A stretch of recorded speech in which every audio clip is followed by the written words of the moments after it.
Hello everyone, I am Tacet and welcome to the Gems of War stream. Sorry that I had to delay it a little bit as far as the slate rescheduling. I had some errands that I need to run this morning that I kind of, forgot about because I won't be having a ride for the next several days because I have the house all to myself. But I had some stuff I had to do last minute that I completely forgot about, so I just had to go do that this morning, but now we're here now. Going to be doing the normal stream. Mainly just need to get done some PvP as well as, yeah, mainly just PvP. No, PvP with Key Team, going to be throwing some delves and, you know, answering questions, the normal stuff. Main thing I really just need to get done is, which I haven't even, like, really even started this week, just because I haven't been doing, like, any PvP lately. The meta for PvP has been kind of weird lately, but, yeah, we just need to go get all this. It's mostly event keys, which is kind of pointless, but there's 90 gems in there. There's 3 gem keys. There's still some good stuff there. I say event keys are kind of useless just because our stack is starting to get pretty big, and there's, they actually ended up delaying the previous legend. We were supposed to get one, like, well, we're not supposed to, but normally they give one out during Guild War weeks, and they actually didn't the previous Guild War week. That's one of the reasons why we actually have such an absurd amount. That we're just getting event keys way higher than the rate at which they're syncing them. But anyways, hello everyone, hello Kevin, hello Haley, hello Elite Gaming, hello Demon or Angel, hello JZG, hello Xmos, hello Humberto, hello Antian, hello James, hello Mr. Jesse, hello Vincent, hello Overfiend, hello Jomo, hello Iggers, hello Steve, hello Candy, hello Danielle, let's see, or Daniela I mean, hello George, and hello everyone else. Welcome everyone. Let's see, was there any questions in there? Oh yeah, perfect time for you. Yeah, anyone more towards the Europe area, this time's probably even better than a normal stream I do, just because it's a little bit later in the day. I almost should just make this a regular thing, just like doing this one slightly later in the day. Because I feel like something just lately has almost always been popping up in Saturday mornings lately. I don't know, we'll see. But who knows, maybe I will start doing that, making Friday in the morning stream and making Saturday the slightly later one. We'll see. Not sure yet. Anyways, let's see. Are other mythics now? Yes, all other mythics are currently in the drop table. So if you want to go get any of the mythics, you will be able to by simply opening up keys. Every single mythic's in the drop table. Actually, let me go get the page for it. Here's everything that's currently in the drop table right here. Here it is, this link. There it is. That link right there has the updated exact drop table at any given time. It was last updated on the 9th? Why did it update today? Last update should have been yesterday, but apparently it was updated today for some reason. But that page is almost always exactly accurate to the current drop rate of any given key. So yeah, go check out that resource. It's pretty nice. But yeah, every single mythic's currently in the drop table. You will no longer only get just the previous mythic. So good time to go and get mythics. Still the same drop rate for them though, of course, but you know, you can get any of them. It's a random chance instead of just getting the somewhat useless one that was available most recently. And we still have that extra 5 glory all week this week. That can end up racking up quite a bit of extra glory, especially since we don't need to go out of our way for it. We don't even need to bother using that one troop that gives us plus 5 glory. I could technically use that on this team, but there isn't really much room for it. So we're probably going to skip out on it. It's only going to give us, it might even just reduce our glory rate per hour, oddly enough. Even if we use it, if we're actually trying to do normal PvP, just because we're going to be winning so slowly with it, that it's probably not even worth having in our team, oddly enough. Unless you're like spamming the 1 trophy or 2 trophies or doing casual PvP spam, I think that's the only time you're really going to be able to get away with actually getting at a quick enough speed to use it. Hello, PlayerDaniels! Hello, churros. Welcome, welcome. Good afternoon, everyone.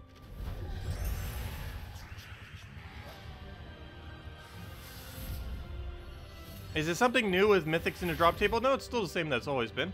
The way that it works is whenever a mythic is introduced to the game, a new mythic, for the 1 week after... Whoa, what just happened with that board? That looked weird for a second because of that one explosion. But anyways. Oh, I see. It was his explosion. His explosion... That's weird. His explosion triggered while the board was still moving. That's why it looked kind of weird like that. I was wondering what caused that. It's because we did our explosion, it then cascaded, and then he did his. But anyways, as far as mythics, Basically, how they work is whenever a new Mythic gets released, we get about one per month, approximately. Whenever a new Mythic gets released, it's the exclusive only Mythic in the Glory Gem Guild and VIP chest drop table for 1 entire week. And then after that week has expired, it goes back to every single Mythic being in the drop table, aside from the 2 that are only craftable within the Soul Forge.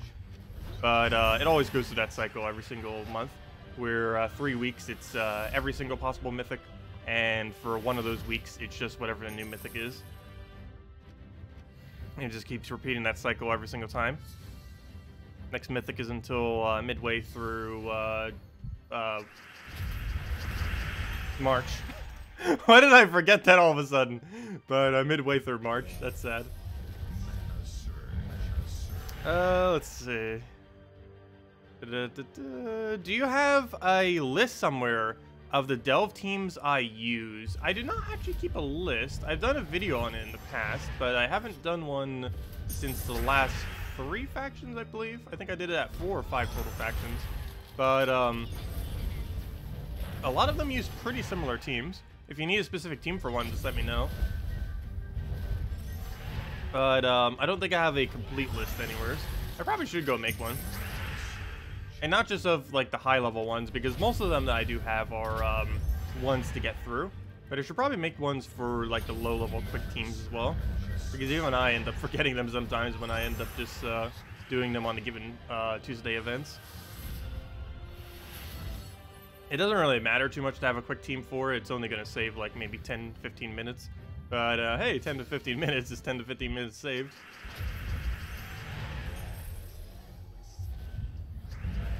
Hello, Bladesong. Welcome. Once you have higher stats, though, pretty much the Tuesday events died almost anything, though. Like, any AoE just wins automatically, pretty much. It's really only the higher ones where it starts getting quite a bit more difficult. Let's see. Do you increase your reward points for reward, which is the best? Wait, what? As you do to increase your reward points, reward, which is the best? Which one are you referring to? When you end up leveling up, are you referring to? The hero mastery? I'm not sure what you're referring to by reward points. But if you're referring to the hero mastery that you gain every single level, as a newer player, you should be mainly putting that into brown and red. Brown because it gives Mountain Crusher, and eventually Mang, and red because it gives you Mang, which is pretty much one of the best weapons in the game that you can get for free. Make playlists? Yeah, we do need a revamped playlist, like a lot. I almost need to get rid of like almost every playlist I have, and then I don't know. I kind of want to keep the ones that are already here. I just wish there was a way to playlist your playlists, almost like a way to better organize playlists on YouTube. Like you can make playlists, but there's no way to organize the playlists that you've made, which seems kind of weird. That, or I just didn't find a way to do that. I'll need to double check. But to my understanding, there's no specific way to do that. I believe I can do one thing, though, which is put specific playlists onto the homepage of my channel. But there's no way to specifically make like an organization for the specific playlist. But yeah, they don't have subfolders. They just have simply playlists. There's no way to like categorize those playlists in any way. Yeah, I guess I could just do that and then put the more important ones onto the main page. I forget how many things you could put on the main page, because I already have a lot of things doing that. Yeah, it's something I'll need to look into, especially as I start redoing a lot of older guides. Oh, whoa, whoa, whoa, whoa, whoa. What are you doing? This isn't even a good team. Well, actually, it is a good team. It's basically what we're using, actually. This was different, slightly different variant. But it's not supposed to get that much damage that quickly, gosh. He almost double killed us with just skulls, using a non-skull spam team.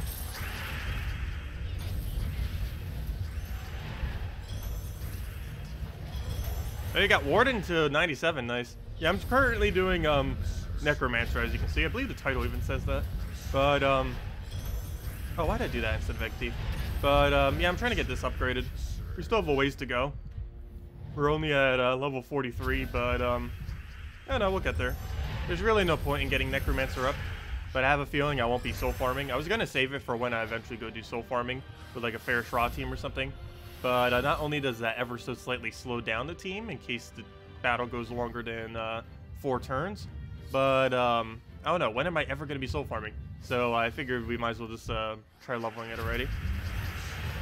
Because I highly doubt I'll do it by normal means. Because I'm pretty sure a good majority of people upgrade Necromancer specifically from using it into soul farm. But we have no need to ever do that, so figured we finally go and get some levels on it. Because we are not soul farming anytime soon. Even if they completely revamp Soulforge and actually have millions of additional costs in Soulforge, we have millions more souls than that. So it's not even going to matter even if they do something like that, most likely. 17th class, very nice. You're almost done then. Yeah, I think I'm currently at like 10 classes completed. Somewhere around there. I have 2 that are pretty much right on top of it. Oh, we already gained a level. Well, that should happen. We have such a low level that we are going to gain levels pretty quickly.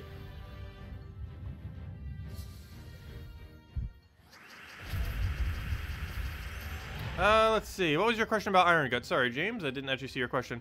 How does, let's see. How does Iron Gut synergize with Possessed King and Delves? Wouldn't he go better with a troop that gives attack? No, the main reason why it's good with Possessed King, there's 2 reasons. One is the general reason why Possessed King is good, and that is the fact that it has mana accumulation on it. That can cascade into a bunch of stuff, and since you tend to extra turn spam a lot, ends up working out quite nicely with Iron Gut. But the main reason you actually use Possessed King, if you happen to have it, is he has Transform, and Transform can transform everything in Delves. Not a single thing in all of Delves has immune to Transform currently. So basically, there's things that have immune to Devour, as well as immune to Stun, like things with Impervious or one or the other, but they don't have immune to Transform. So basically, you use Possessed King to transform them in those instances, and that's why I use Possessed King in that team. It's because it gives you an option to kill Impervious troops, as well as any other troop that might have immune to Devour that you might not be able to actually kill that easily with Iron Gut. It's still possible that Iron Gut wins against teams that have immune to Devour. It can take out pretty much anything that does, but it's a lot slower, so Possessed King is basically there to kind of help with that. It's still pure luck if he ends up getting it, but it's better than nothing. Similarly, if you don't have Possessed King, you can use Dragon's Eye for the same purpose instead of Mountain Crusher. You get slightly less durability, but you get the better offensive option of a 100% transform, which is technically even better than Possessed King, but it makes it so you have to not use Mountain Crusher.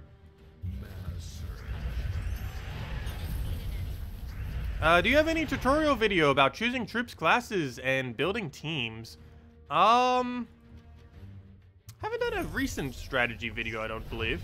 But as far as choosing classes, the answer is almost always Titan. Very rarely is it not Titan, but that's just because Titan does basically everything. And the only times you tend to not really use Titan is if there's a specific team synergy that is better, but like with a specific typing. But and more often than not, it's just Titan, because there's a lot of really viable giants that work with almost every team, and there is it's just the best hero class as far as what its perks and everything actually are. It's the most well-rounded. The only instances where it doesn't really get picked is whenever there's a mechanic that you specifically need, either stealthy or instant kill or troop synergy of some kind. But in most situations, it's just Titan. Do you know when Forest Guardian will be available for crafting? We do not currently know that, unfortunately. Soulforge is completely random. Every single Monday when it gets chosen. We know what won't be in the drop table, but we never know what will be in the drop table. I can double check to see if it's on the current rotation though. Let me see. Forest Guardian. Has it come up on current rotation? If it has, then it'll be a while. If it hasn't, then it should be soon. Like really soon actually. Let me see. Where's the thing? Soulforge. If I check Forest Guardian, we should be able to find it here. Let's see. Forest Guardian. Yes, it is currently on... No, never mind. Oh, we're on Legendary Cycle 4. Never mind. Okay, it could happen any week now. It could literally be next week. we could see a Forest Guardian, though it could be like 3 months from now. But yes, it is possible in the current rotation of legendaries that we could see a Forest Guardian, but it's completely random. It's 4 out of however many legends have not already been placed, and right now it's currently on a new rotation, so there's still a lot of legends left. So yeah, it could be anywhere from next week to like 2 to 3 months from now is when the next Forest Guardian will be there. Somewhere's within that time frame, but we have no way of knowing exactly when until it happens. What's the early game team you're using for Explore? The Sunbird Rowan? Yes. Sunbird, Rowan, Firebomb, Hero is generally what I use on any newer account if I am farming Explore. Has basically every single utility that you need. You cast Sunbird, you cast Rowan, or you cast Firebomb, then Sunbird, then Rowan, and then you won the battle. That is how the team ends up working pretty much every time. You can use a hero weapon for an AoE cast as well, but normally you won't need it. Heroes mainly just there to gain EXP for yourself, for your hero.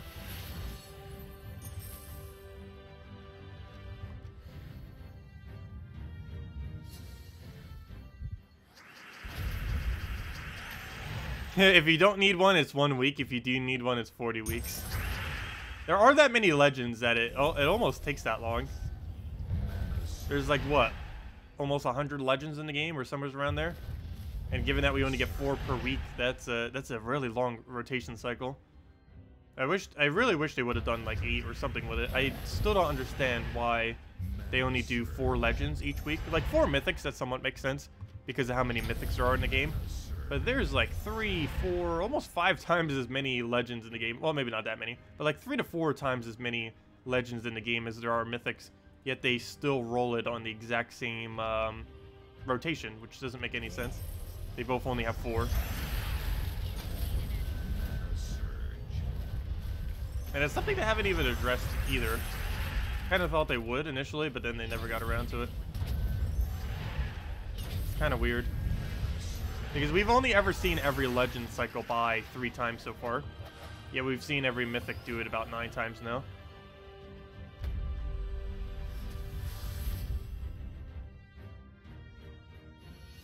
Let's see. You keep playing Crimson Bat with underpowered. I'm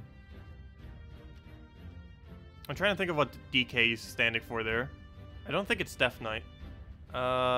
Let's see. Why can I not remember what DK is? Because there's several things in this game that gets abbreviated as DK. So I'm not sure which one you're referring to. I think it's some kind of true damage troop. But yeah, Crimson Bat is only ever really good for the most part when you can 2-shot it. If a Crimson Bat is taking you any more than 2 casts to win, it is not worth using.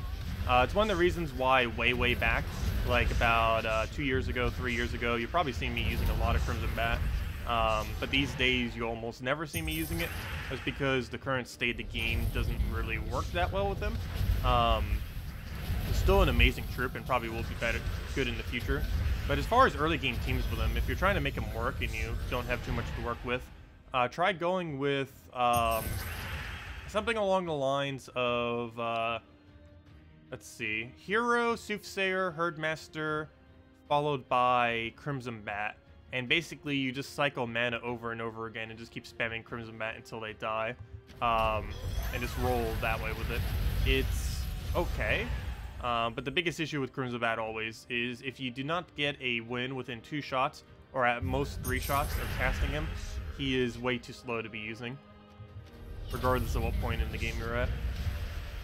And he's only really used for PvP for the most part. The only other time he tends to come out a little bit is for Skull Spam for some stuff.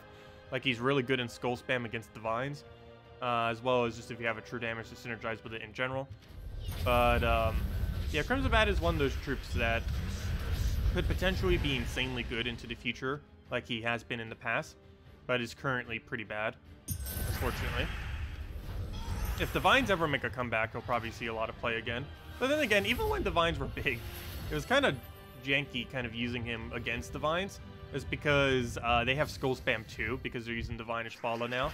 So you can just easily out of nowhere get countered by Skull Spam when you're trying to use Skull Spam against them, which is kind of funny.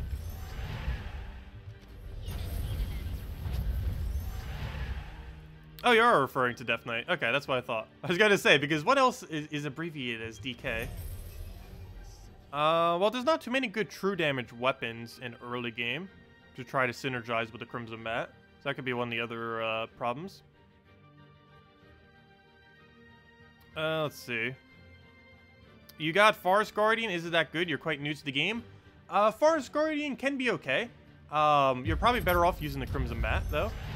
Just because Crimson Bat, once you get it a little bit more magic, if you start going around and getting all of your magic kingdoms to level 10, you'll start to see that it's doing way better than what it is now.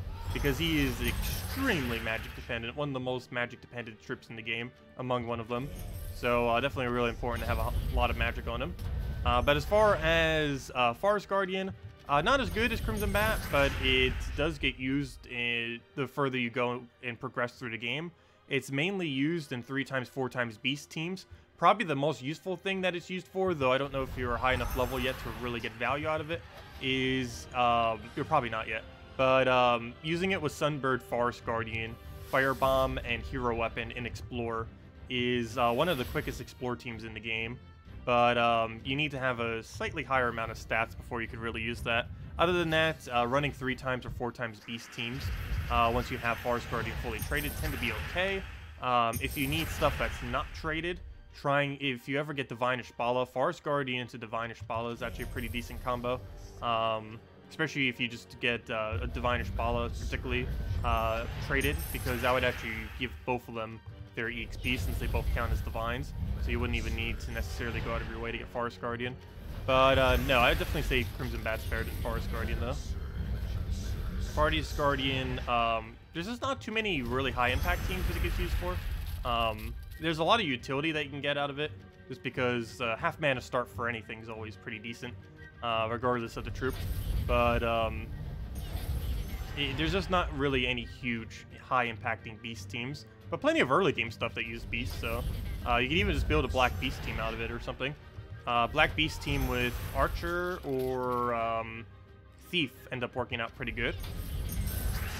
The main reason for that is once you get the hero class to level 70, you end up getting a summon at a 25% chance every single time you cast, basically making your hero into your summoner, which ends up saving up an entire slot, because you could use your hero as both your mana generator, your summoner, your damage source, your tank, and get several things done at once, and then still use Black Beast to constantly devour and keep getting summons.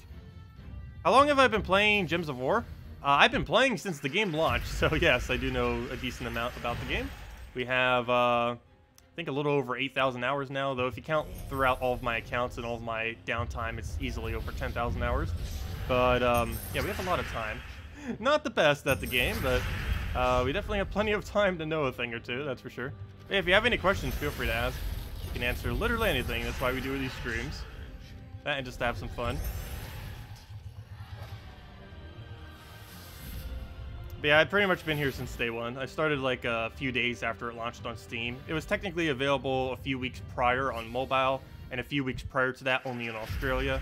But pretty much as soon as it launched on Steam, I've been playing it. A little over 4 years ago.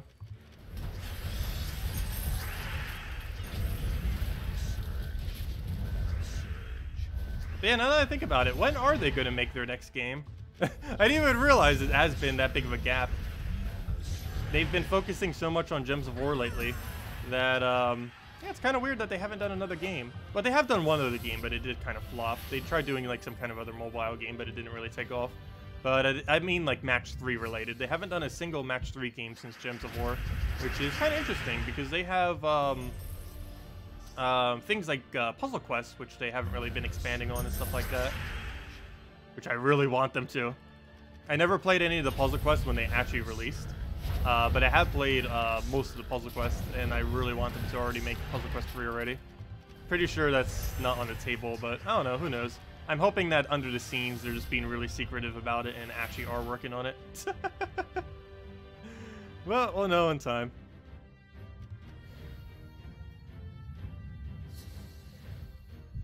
Oh yes, there is a really funny Crimson Bat team that is still kind of viable, but the biggest issue with it is it's really inconsistent. It's probably one of the most inconsistent teams that was ever meta at a given point, because at one point for about a month or two it actually was the meta. But yeah, there is a really funny sacrifice team with Crimson Bats. It still technically works. I wouldn't really advise it though, but I believe all the components are actually pretty easy to craft. It's let's see if I can actually remember what it is.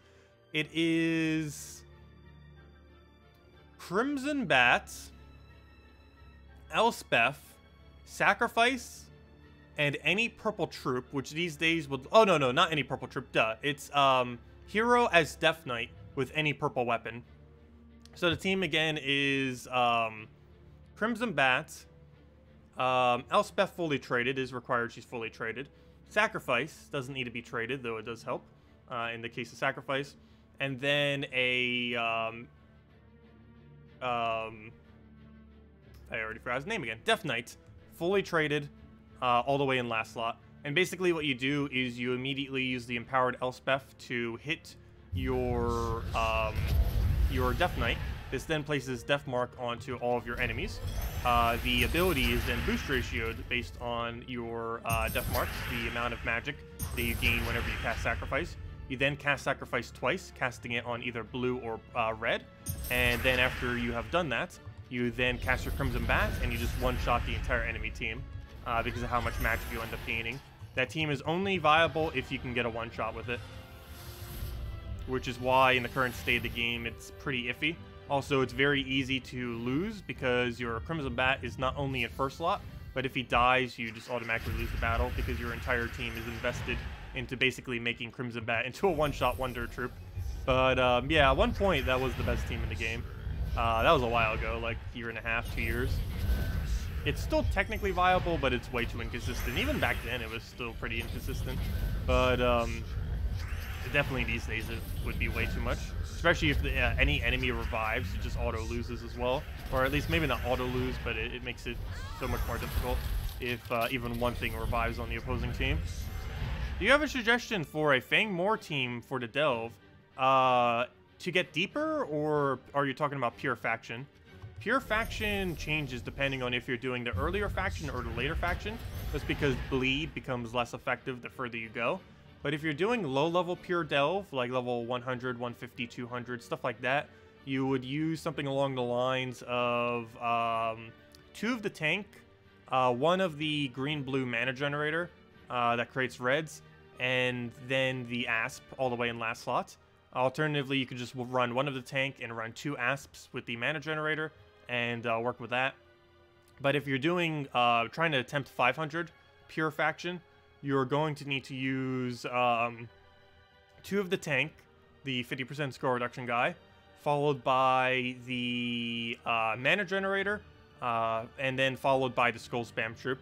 And basically, you just have to get super, super lucky, keep stacking attack buffs, and then just keep, with all the bleeds that you have, keep spamming or skull spam and just hope that you just clear out the entire enemy team. What is a good Hyndla team in early game? She's normally only good if you could fully trade her. The whole point of using Hyndla is generally to fully trade her because of the magic buff. That's funny that there's a Hyndla just sitting here. But mainly because of the magic buff that it gives. Every single time you get an extra turn. 2 magic to all giants every single time is insanely good. Unfortunately, a lot of the stuff that she tends to get used for is pretty strong. However, you can use your hero class with Titan with any weapon, and that alone is probably enough to hold down your team.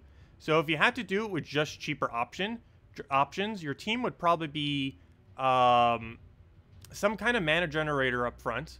Or in second slot, depends which way you want to run it. Actually, probably your hero, because it's early game. So you'd probably run your hero in first slot with an AoE weapon. Which one it is really just depends on what you have and what you need for your team.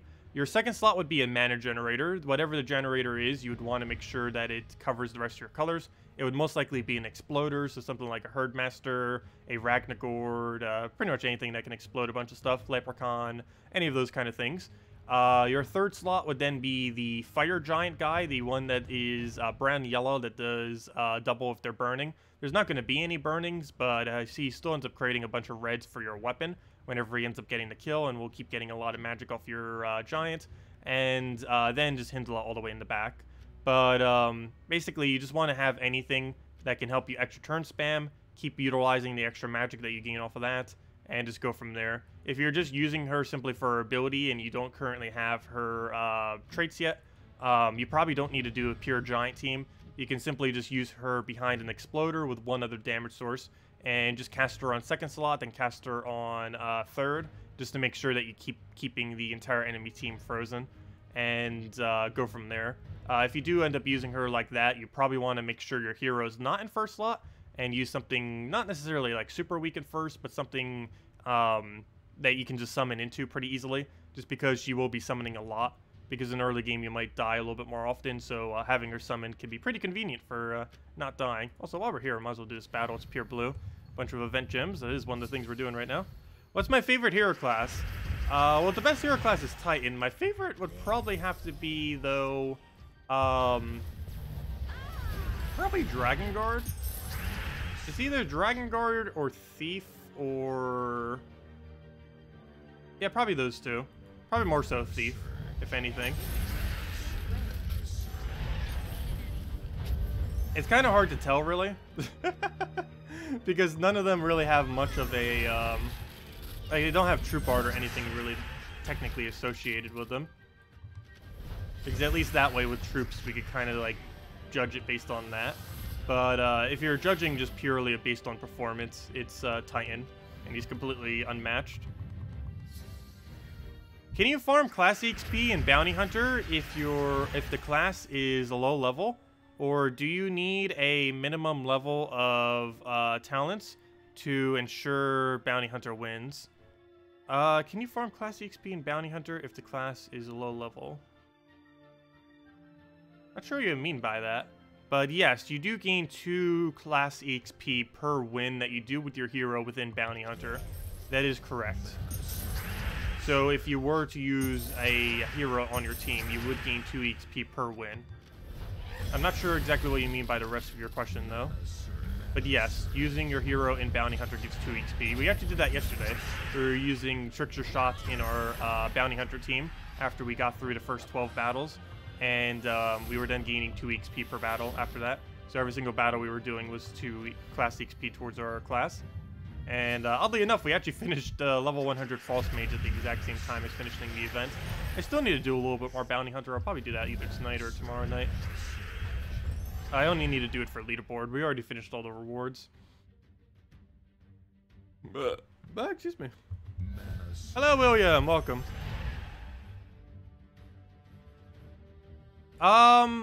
No, there's no minimum level that you need for it. Ideally, you need a hero class that has a half mana start, though. Also, if you don't have a weapon that can win consistently enough, then that might be an issue as well. Like, if you don't have Trickster Shot, that could be a slight issue. If you don't have Earth's Fury, that could be a slight issue. If you're going to run it like that, you need some kind of hero weapon that can solo an entire team. Technically, Titan as Mang can do that, but most people already have Titan maxed, so that might not be possible. Because the whole point of doing that, of course, would be to actually gain class HP, of course. There's no point in already doing a max class. But yeah, you could do it with a low-level class. It just needs to have half mana start, and you need to have an okay weapon to work with it.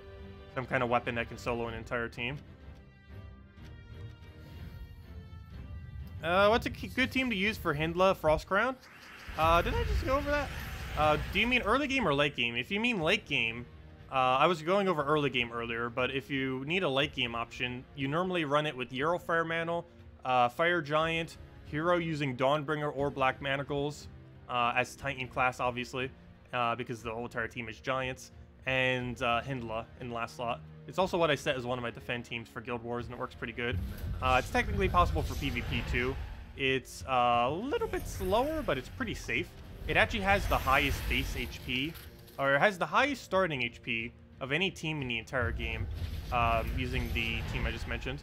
No team will ever have a higher starting HP than that, except the only thing that will ever possibly have a higher starting HP is if they add a Delve to Stormheim that has Giants in it. If they end up doing that, then that team will have a higher HP. But as it currently stands, Stormheim by far has the highest HP in the entire game. And even then, even if they add that delve, it would still be technically Stormheim. They would just have a second classification on top of it as well. It'd be Stormheim and then whatever the delve is called. Oh yeah, lust teams in PvP are really annoying. We actually got pretty lucky today. We haven't seen a single one yet today. I've only been grinding for about half an hour now, though. But yeah, we haven't actually seen a single lust team today. It's one of the things currently in the meta that is super ultra annoying. It's mainly only annoying against key team, though there are other teams that it's annoying against too. But the easiest way to deal with it is to stun it. Using any stun option is your best option for taking out lust. The one thing to note about that though is you have to pre-stun it. If you end up doing this stun simultaneously to a kill, it'll still get its trade-off. So you have to pre-stun it with something. Easiest way to do that is normally Core Vash, but any stun option technically works. But for example, if you were to, if a Lust was not stunned, and you end up getting a kill, but simultaneously stun her, she will still trigger her trait. All the subsequent ones it wouldn't, because she'd be stunned. But for the initial one, she wouldn't have been stunned yet. Same things happen with reviving traits. If you kill something with damage and stun simultaneously, it'll still have its chance to revive because the kill takes priority over the stun. But if it was already pre-stunned, then it would the trait would be disabled.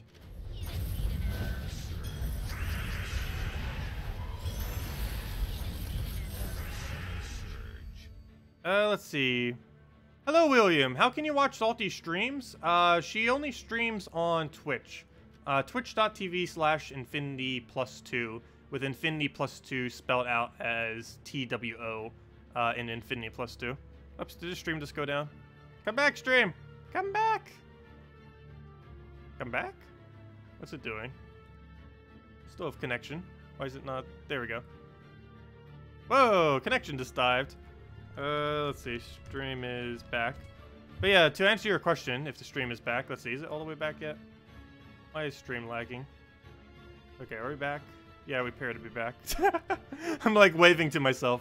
But anyways, so Salty stream, yes, she streams, she's the community manager of Gems of War. She streams every Monday, well, for most time zones, it's Monday, at 9:30 p.m. Eastern Standard Time, normally right after our Monday stream. She only streams on that day, and she does it on twitch.tv/infinity+2 with the 2 spelled out as TWO, not the number 2. Oh, it never went down? Oh, it did on my end. YouTube is lying to me. Can I post it in the chat? 1 second. Let me go get it. Twitch.tv/infinity+2. Stop trying to play an ad. There's not even a video. Why is it trying to play an ad? There we go. Do keep in mind, all of her streams are not archived. I don't know if she really archives any of them, if I'm not mistaken. So they kind of just all disappear after like a month or so. Because it's not like YouTube where they just stay up there forever. But you'd still be able to catch her more recent ones. I think the previous stream went over the Mythic that came out last Friday.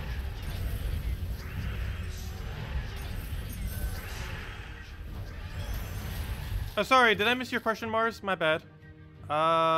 Sorry, my bad. But yeah, if I'm missing any of your guys' questions, don't feel bad about spamming it in chat. Because that happens sometimes. Also, hello, William. Oh, should you use Mountain Crusher or Mang as a weapon? Probably Mountain Crusher. And if you need a damage source, then you would go Mang. But if you're trying to use something else as your damage source, normally if you have 2 damage sources, you're perfectly fine going with Mountain Crusher. I would say that's more so based on personal preference, though. It also depends on if you're fighting something that's stronger than you. If you're fighting something at similar stats, normally it's the way to go is Mountain Crusher. If you're fighting something that has way higher stats than you, then it's normally Mang. So it's more of a situation on what your current situation is. So if you're taking like a 1-trophy battle in early game, then you'd probably use Mountain Crusher. But if you're fighting someone who's like level 1,200 and you're currently like level 300, you'd probably bring out Mang instead. It really depends just what we were fighting. Let's see. Also, Mars, what is your question? There it is. Could you please advise what your next few mythics you should craft? You're currently missing the following: Amnesia, Doomclaw, Elamagrim, Uryali, Fallen, Valdis, Gargantar, Jotnar, Ketris. The next 3 you should probably craft in order of Ketris. Ketris is definitely the first one. The second one is either Jotnar or Elamagrim. The reason I'm not fully certain is because Jotnar is for a kingdom upgrade, but Elamagrim is better. So I don't know which one you'd value more. Jotnar would give you +1 HP once you get it to 10+ stars for Stormheim, but Elamagrim helps you with Purple Guild War. So if you're in late game, I'd probably say that Elamagrim might actually be a little bit better, because it makes Purple Tower of Doom and Purple Guild Wars a bit easier, or at least the earlier battles in in Tower of Doom. I don't think I ended up using it too much, but it's definitely insanely good for Purple Guild War Day. But yeah, definitely Ketris first. It's not only a kingdom upgrade, but it's also an amazingly good troop. Second would probably be, it's a toss-up between Elamagrim and Jotnar for the second and third. And from there, the rest of them don't really matter for the most part. All the rest that you mentioned are pretty average. I would say maybe Uryali or Amnesia if you were going for the next ones. But both of them tend to almost never be used. Amnesia, there's just way better mana generations normally. And for Uryali, there's normally better true damage options. Do I have any tips for soul farming? Yes. Valkyrie Triple Warlock, if you can kill with one shot and first challenge Divinian Fields, is one of the cheapest early game teams that you can do. If you are not to the point where you can one-shot with Warlord on first challenge Divinian Fields, then you should be doing Arena for all of your soul farming. But if not, then you should be using the Warlock thing. If you finally get a Dragon Soul, you can actually do all of your soul farming simply off a Dragon Soul once you finally have Dragon Soul, and you can do that with Dragon Soul Triple Necromancer. You can do that with Dragon Soul Double Necromancer Hero as Necromancer Hero class with a Purple Storm set, just to help your to help your Dragon Soul gain extra turns. The banner for all of these Dragon Soul teams are +2 purple, +1 red. In the case of the Warlock with Valkyries, you would set your banner to +2 red, +1 yellow, -1 brown. It doesn't actually matter that you have a -1 brown, just because you're going to be generating them with blue mana, so it doesn't actually matter that you have that one minus. And yeah, those are basically the main 2 teams that you end up running, and you just keep upgrading it from there. Do you have any video with all the best teams for Delves? Yes. Though it was posted a little while ago. Let me see. Let me go find it real quick. I'll just search it on YouTube. I don't even really bother searching my own channel anymore, because if I just search YouTube in general, it's pretty much just gonna bring it up. Let's see. I don't think it has the most recent few in it, though. Let's see. Yeah, it's 3 months old, so it doesn't have the most recent 2 to 3 factions on it then. But this should be the right link, if I'm not mistaken. But it doesn't have the most recent 3 factions, if I'm not mistaken, on it.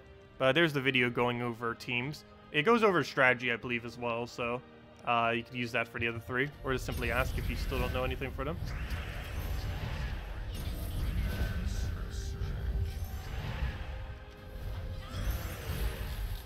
Let's see. What's a good bounty team without hero? The best bounty team you can currently use without hero would end up, for this particular week, would end up being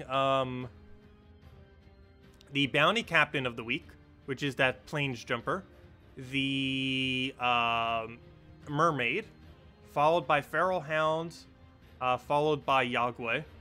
Yagwe is also craftable this week if you don't currently have them, for 800 diamonds. And that can solo all of them, including the final one, assuming you have enough stats. I believe if you have level 10 All Kingdoms, you would have enough stats, but I'm not fully certain on that, because I've always ran it with a little bit higher stats than that, so I'm not sure.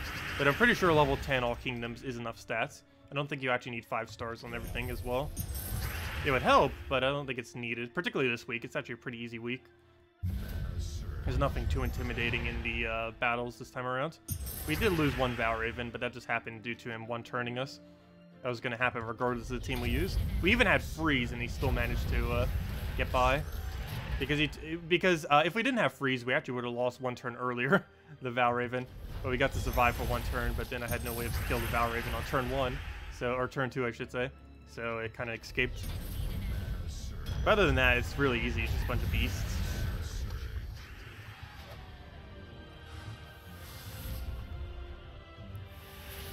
Hello, Latotem. Welcome. Is there an update on when trait stones will become a currency of sorts? No. There's been no update on that. We probably won't know that until probably about another month or 2, if we even know more about that. All we really know is that Salty said next patch looks interesting, but that doesn't really say much. We know almost nothing about next patch currently. We probably will in the next few weeks, most likely. It won't be coming out in the next few weeks, but we'll probably know more about it within that time. But as it currently stands, it's still up in the air as far as what's really happening with it. Though she said it's interesting, it probably is a rework to something. Because I don't think they're really adding new game modes this year. I think it's mostly just reworking of old content, I hope. They're still adding new content, of course. But I know one of the things on their list of things to do this year is to revamp a lot of the older stuff. We already know several game modes that they're going to be revamping. But, and some that they said in the past, so good majority of that's likely to happen this time. Next Gnome event? Next Gnome event is next weekend. 6 days from now is the next Gnome event. Next Friday, it starts at 2 p.m. Eastern, 2 a.m. Eastern Standard Time on Friday morning. You know, the standard Friday reset time. But yeah, next weekend is the Vault event. So yeah, if you want to go get a bunch of Vault keys or just get a bunch of resources in general, next weekend is the time. So if you have some free time next weekend, you can get an absurd amount of free resources. It is actually insane how much loot you can actually get during a Vault event compared to any other time. It's really nice.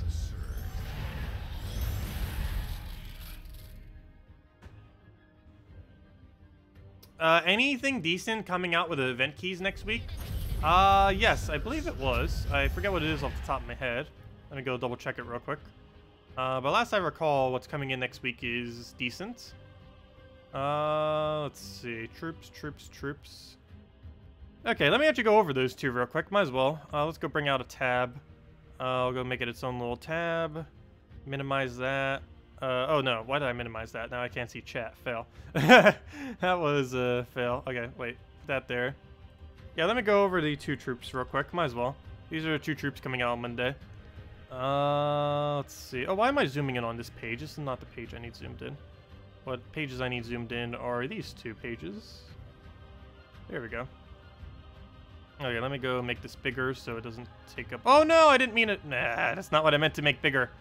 Okay, I need to adjust that. Actually, let me do that now. Because it'll bother me if I don't. Where's 720?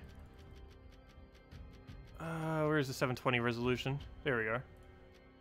Fix that real quick because I did not mean to move that. Put that back in the corner. This is what I meant to move. There we go. And now let me go put that up on screen so you guys can actually see it. And let's see where to go. Make sure to actually set it to the right window. And there it is. Okay, so the 2 things that are coming out, do keep in mind these things could change. But it probably isn't. It's only a few days away from now. Although it actually looks pretty adorable. But yeah, we have a Shentang event. Shentang means we'll be able to get things like Yagway and event keys. So if you didn't craft them this week, well, you'll be able to get them with event keys very soon as well. So yeah. But as far as what this thing does, it converts all blues to yellows. So kind of like that other bunny, actually. Doesn't that other bunny do the exact same thing? Blue to yellow, or yellow to blue, one or the other it does. And it gives magic +1 life to all other allies. Then bless the first ally. So that's probably a little underwhelming then. It's kind of like the other bunny, except slightly different, and it doesn't mana conflict as much. The one bless is nice, but it's pretty expensive for what it's doing. Also, its HP gain does not give it to itself. It just gives it to all other allies. I'd probably sooner use Lady or an Ariel than bother with this. Oh, wait, no, there's one thing. Oh, never mind. I didn't see that aspect of it. I forgot. Yeah, duh, never mind. This thing actually is decent. Yeah, that ability on its face isn't that good, or just kind of average. But I forgot. It does have Empowered. That was the whole thing that made it decent. But yes, it's another one of these first turn Empowered converts. It does it very similarly to the other bunny, but off of Empowered. So, yeah, it's going to be really strong then. It's basically another Mercy, another Tapon, another Gimlet, another one of those troops that just gets a first turn convert. This time specifically for, oddly enough, yellow again. Even though we already have one for yellow, we have a second one for yellow now. We don't even have one for some colors yet. Now we have two for yellow. Now we have Mercy, and now we have the Moon Rabbit. But, yeah, it's going to be decent. It has a substantial life gain. I believe that's even way more life overall. I think it's initially less life for one single troop, but it's definitely way more life overall to your entire team that this thing will do. But, yeah, it'll be pretty decent. Gets that nice yellow convert. Going to be good on teams that need both purple and yellow. I don't think it counts as divine, though. No, it doesn't, unfortunately, because that would be kind of funny if it did. Because you could use it in divine teams, because divine teams actually do tend to use quite a bit of purple as well these days. A lot of the bigger divines end up using purples, but yeah, unfortunately he's not divine, so he won't be able to use in that synergy, but still really good. He does have spell armor and he does have empowered, and this thing would normally be used probably in third slot, because you'd want to make sure you keep HP buffing your first two, and then your backline tank. But yeah, it's going to be really strong. And the other one... we have, oh yeah, this is what she also went over on Monday. I never actually did look up to see what this thing did. So we have the Qilin. It's another one of those names that we're never going to pronounce correctly.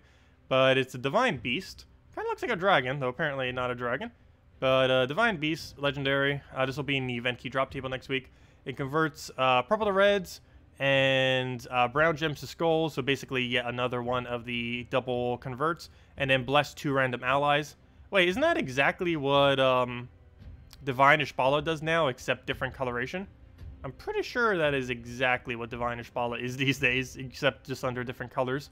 But let's see, what was its final trait? Gives all other allies 1 magic on 4 times or 5 times matches. Oh, never mind, not all other allies. It gives all allies, including itself. Well, I guess technically it is all other allies in a way, because he doesn't actually use magic for anything. But, yeah, that should be okay. It's a great way to just gain a little bit of magic. There hasn't really been any small ways to really obtain magic, so it's going to be interesting to see how that pans out. It is pretty expensive of mana cost, stuck at 18, but it is gaining 2 bless and everything. And it's still in line with all the other double converts, so I guess it'll be fine. Let's see, purple to red and brown to skulls. That's going to be a decent brown counter, I guess, because there are quite a few brown teams that are pretty heavy on brown and purple, though it is creating red, and most of those teams are also pretty heavy on red, just because red tends to have pretty high damage sources. But no, it should be pretty good overall. And ends up getting a Lightstorm too at the start of battle.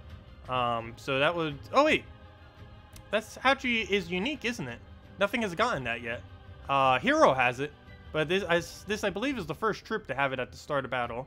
Most troops only have it under a kill condition or under a ally dying condition. This one actually has it whenever the battle starts.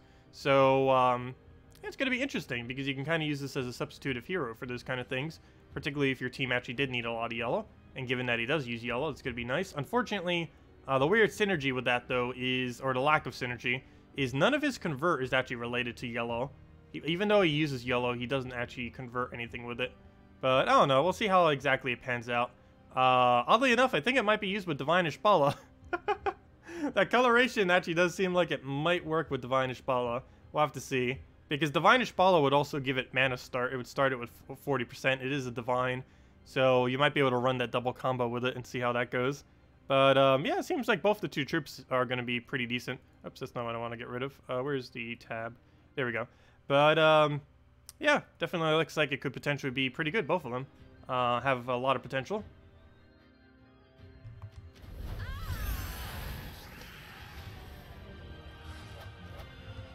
Oh yeah, click refresh if the stream isn't showing up at all.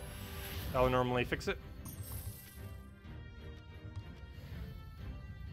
Which giants would you use with Titan for start?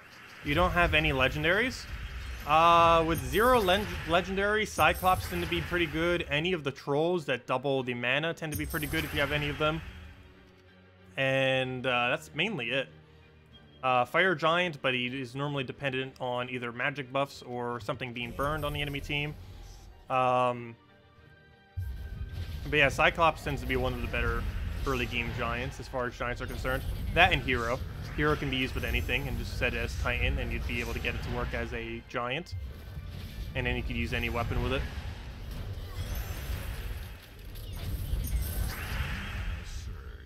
The kingdom for the new troops is Shentang.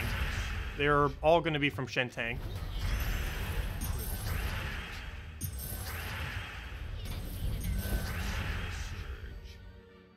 What is the point of pure faction teams? The point of pure faction teams is to get renown. That's the whole point of doing pure faction. One of the 4 score categories for every single delve is specifically getting up to a certain point in pure faction. This does require you to go all the way to 500, which is extremely difficult because you have to use all 4 of the faction troops.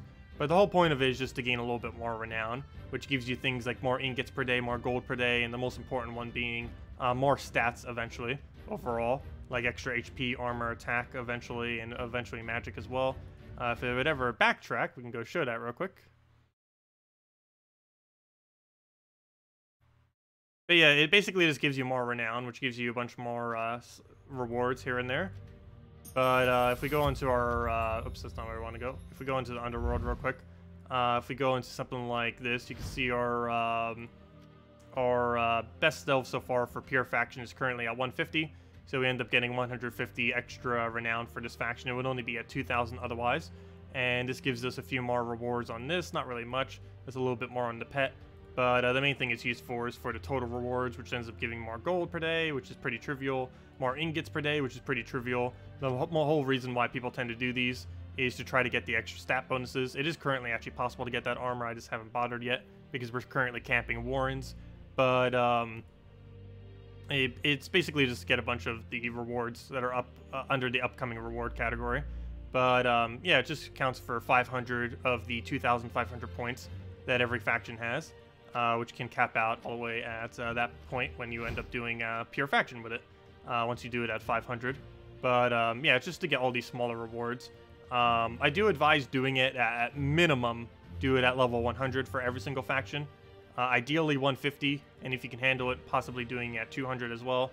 But definitely at least 100, or try for 150 for every single faction, if nothing else. 100 should be like the minimum that you do pure faction on for every faction. But yeah, it basically just helps give you a little bit more renown to head towards those goals with. It's basically the whole point of them. What is a good Fang team without Ketris or Worldbreaker? Let's see. For what point? The team that we've been using doesn't use either, but it's using other high-level stuff. It's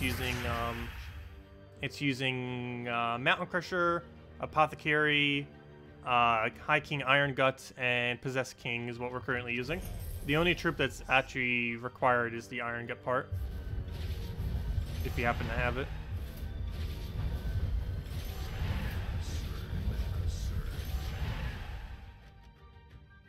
Let's see, we'll throw that down.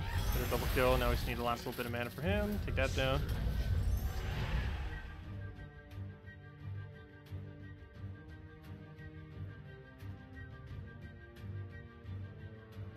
Let's see. You meant the Possessed King? Wait, what? What is a good Possessed King team without Ketris or Worldbreaker? So you meant Possessed King instead of Fang, right? As far as Possessed King, I'd probably say run Skull Spam with him then. Probably one of the most notorious ones for it is using it with Wrath. Wrath, any hero weapon, Possessed King and Skyla, and you basically just get an absurd amount of skulls onto the board, and you just keep getting 4 times explosions over and over again, because you get 2 explosions every single time you take a skull with Wrath, and you get 2 explosions every single time you extra turn, even if it's a skull-related one. So if you're just taking a skull-related extra turn, you're getting 4 skulls simultaneously. And Skyla just keeps putting more skulls onto the board, and you just constantly keep doing infinite skull damage. It's not exactly infinite, but it is possible to get just down an entire team with one single cascade. It's pretty funny. It's a little bit inconsistent. It's a really fun team to use. I don't know if I'd really use it as a main team. but it's probably one of the funniest things that Possessed King can be used for. Not sure exactly how viable it is. I'm pretty sure some people still use it as their team. It can win pretty quickly when it works. The problem is it's really inconsistent at working properly. Oh, you meant Fang team without Possessed King? Well, if you have High King Iron Gut, all you do is replace out Mountain Crusher with Dragon's Eye. You keep the Apothecary. You put High King Iron Gut, and then you just put in one other mana accumulating troop. Any empowered would work. Something like a Gimlet would work to feed you immediate brown into your Dragon's Eye. You then cast Dragon's Eye, which gives you full Apothecary. You then cast Apothecary, which gives you full Dragon Eye again, and hopefully full Iron Gut. Then you throw Iron Gut, and you keep repeating the cycle until you win. But yeah, Possessed King is easy to replace out of that team. He's not even needed. It's just, it's nice to have him. It's just not needed, though. There's plenty of alternatives. The two biggest alternatives for him tends to be Queen Aurora or Dragon's Eye. Dragon's Eye if you need to replace out his transform mechanic, or Queen Aurora if you need to replace out his mana accumulating mechanic.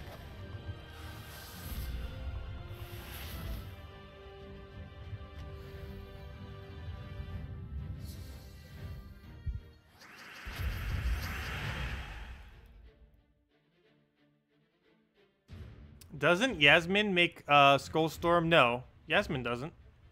She does an Entangle every single green. The most consistent Skullstorm in the game is... Actually, what is the most consistent? I know Skyla is normally used for it. Yeah, it ends up doing it every extra turn, right, on Skyla? Actually, I forget because I haven't used it for a while. But, I'm pretty sure Skyla is the most consistent. I don't think they added something more consistent since her. You would think a Mythic would have something more consistent, though, but pretty sure she's still the most consistent. She's the most consistent Skullstorm in the game. What do you take here? Grab the red. Let him have a skull. Get all of her destroys. Grab a... I'll go for another destroy. Why not? Get another key in there. Throw it down again. Oh, that dies out. Get another hit on that. And just need one more. Nope, I can't pronounce English either. Nope, can't pronounce anything. Can't pronounce anything.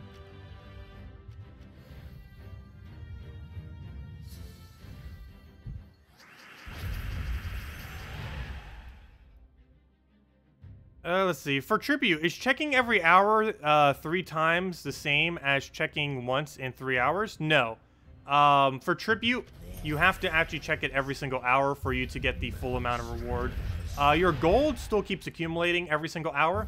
So, for example, let's say your gold income in the top right says you're gaining, let's just say, 500 gold per hour. If you check 4 hours later, you would have 2,000 gold, so you would still keep gaining that every single hour, regardless of if you were playing or not, or checking it or not. But as far as Tribute is concerned, it is only ever rewarded based on when you check, so you do have to check literally every hour if you want to maximize its reward. This is pretty easy to do if you have a phone, simply because you can use an app for it, and I believe it even gives you an alert, so you can literally just click once, or, you know, click a few times, click into the app, click the thingy, and then boom, you got your Tribute. But they also added an alert system for PC too, which has made it quite a bit easier. It's not as good as if it was on mobile, but it still works very similarly to it. But yeah, technically you do have to check Tribute every single hour if you want to get the maximum reward. No need to be like super paranoid about it, of getting it literally every hour. But if you're around, you might as well just do the one single click. It's not that important in early game, but the later you get into the game, it's oddly enough pretty decent loot to actually claim it. I can easily get over 100 gems per day just from clicking it, just in my free time between everything else, without it even being a nuisance at all. So it's quite convenient. It's one of the reasons why I have such an excess of gems. They're actually really generous with how many gems they give throughout Tribute. It's one of the things I'm actually really surprised they haven't nerfed. If anything, it just keeps getting buffed over time, because the more troops get added to the game, the easier it is to have high Tribute.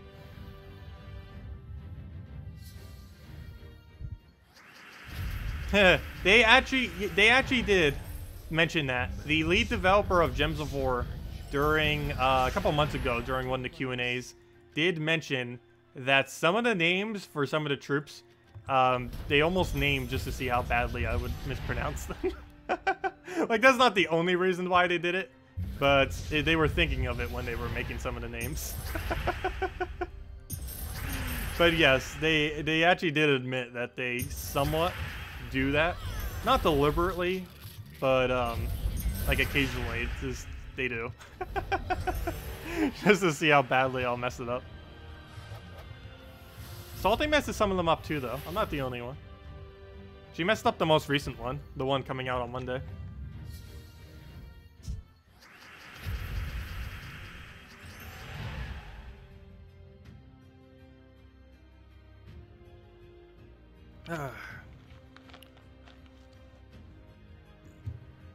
Okay, so grab her gold, take a red,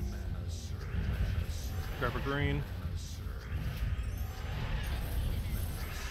Oh yeah, daily tasks. You don't normally see me doing daily tasks, just because more often than not, I don't find them to be too worth the time. But yes, if you get multiple tasks simultaneously, it tends to be pretty good value. Personally, I don't really bother going for tasks unless it's more than 1 gem per minute. If it's anything less than 1 gem per minute, I don't normally bother with them. But if you can get multiple of them simultaneously, like it tells you to use 3 reds, 3 browns, and like some kind of troop type, you could probably synergize all 3 of those together and get like 20 gems within like 10 minutes.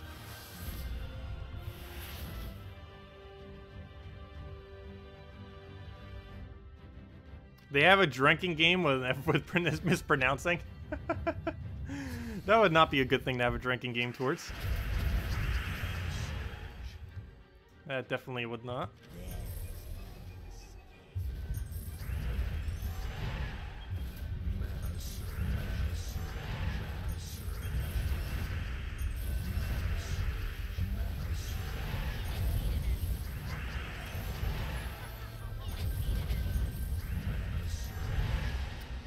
Let's see. Lady Morana teams, I would not advise using Lady Morana in any team. Lady Morana is actually relatively weak. The only time you'll ever see me bring it out is... Oh, we already lost. Whoops.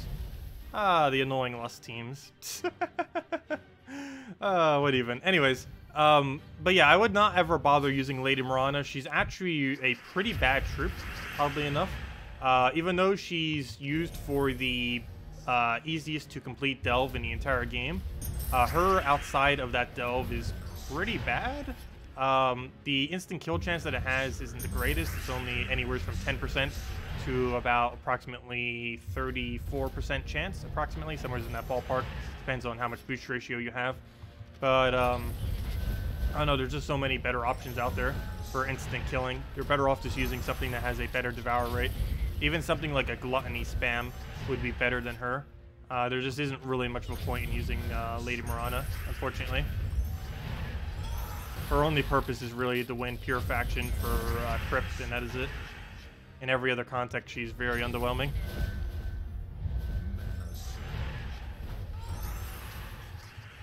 How do you pronounce this troop? Catherix? Catherix 666? I normally just call it Catherix 66. Or something like that. I think they nicknamed it Kathy or something. It actually has a proper pronunciation. They've said it before. It's really complicated, though.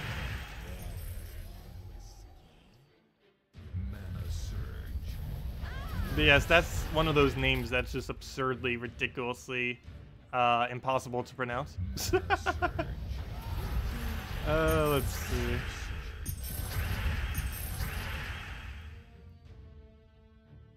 Grab our red, get our destroy that we need. Stop gaining mana. Oh, I just said Lady Morana was so bad. Watch her instant kill us. Oh, that's great.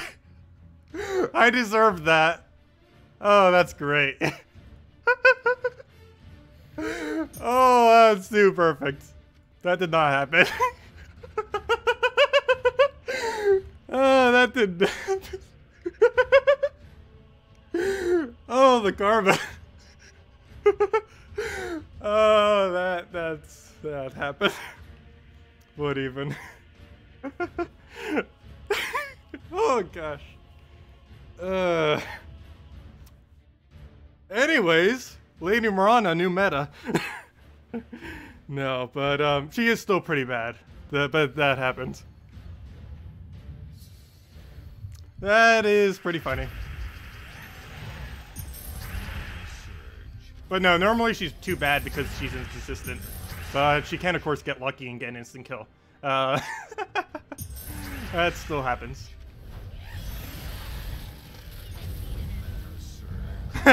Now say you'll never win the lottery.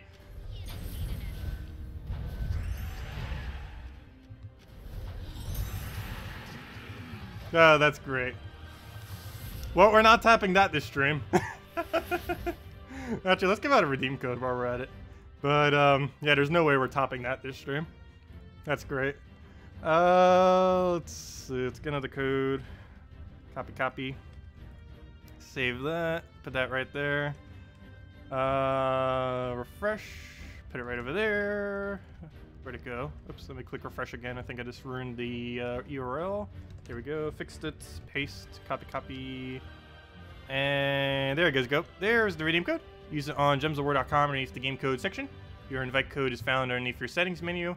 Come on, why does it take us so long to load? Come on, Gems of War. There we go. But your invite code is found underneath your settings menu. Whatever your game says there. Redeem code's right over there in chat. Just copy, paste it, or type it out. And use it on the same location as always, gemsofwar.com underneath the game code section. Or just simply click that link. And it gives the same reward as always. Somewhere's buried in here. There it is. 2 treasure maps, 1 gem key, and 2,500 gold. Also, this, I believe, is just mainly the PvP tiers, yeah. Just basically all the PvP tiers, and I think 1 legendary task? No, just PvP tiers. There we go. Anyways, let's go grab some of the event stuff. Still got a little ways to go on that. We could get it easily done in like an hour and explore, though. But it's more profitable to do it in PvP. So we'll try just doing it in PvP. What's a good PvP team for level 100 or so? Basically, if you're that early into the game, you should look at every troop you have and look at their boost ratios and find which ones seem to be the most effective boost ratios. Some examples of that in early game are troops like Ranger, Rock Spirits, Lava Elemental, Knight Coronet. But basically, just look at a troop, see if it has a decent boost ratio. So that one doesn't. But you basically just have to look over what you have, every single one, see what it boosts based on, and find out which one of those looks the strongest, and basically build your team around that. That's basically how all your teams go until about level 200 or so. Because boost ratios tend to be the strongest in early game, particularly when they boost ratio based on something that's specifically on the board or at a fixed rate. Things that boost based on stats tend to not be as good, because your stats are, of course, lower in early game. But anything that boost ratio is specifically on something kind of static, like let's say a certain amount of X enemy, or a amount of a specific gem on the board, or any kind of condition like that, tends to be pretty decent, because those conditions are same throughout the entire game, and they're normally balanced for mid-game. So they tend to be a bit weak in late game, but they tend to be really strong in early game, because they're not really balanced for early game for the most part. So those are the main things that you want to end up using with all of your teams, is anything that has decent boost ratios. Also, stats effects like burn tend to be pretty good too. Any stats effects in general that do damage over time. So bleed, poison, burn, all those tend to be insanely good in early game, simply because they are always the same amount of damage throughout the entire game. And since stats are lower earlier you are in the game, they just tend to be more effective. One thing that you can actually do if you currently don't feel like you have anything is go to the Underworld by completing out Sin or Mirage Kingdom if you haven't already, and then go and throw your shards from doing delves in the Underworld, specifically at the faction of Fangmore, the most recent faction added to the game. because you can just spam a bunch of asps. A team of 3 fully traded or 2 fully traded asps with a bunch of other support troops can just completely solo pretty much anything in early game. I haven't had a chance to run it specifically in early game, but bleed into poison is going to be really, really strong. You could potentially do 10 true damage per turn as a low-level player. So you can get that team as low as like level 50 as well. So yeah, it's going to be really strong in early game. I wouldn't be surprised if almost every single person at that level range is running that or something similar these days, just because bleed is so strong that with that low of stats. Because when you're that early in the game, most people probably only have like 20, 30 HP or so. Yeah, Chimera is decent. Biggest issue with Chimera is it only hits healthiest. You don't get to target or anything with it. But yes, Chimera is a pretty good early game troop, yes. And as far as what healthiest is whatever has the highest HP plus armor total. It's not based on any individual one, it's based on the total of the two. And whichever one has the highest total between the two is what it would hit. So in this instance, it would end up hitting his grapple pot.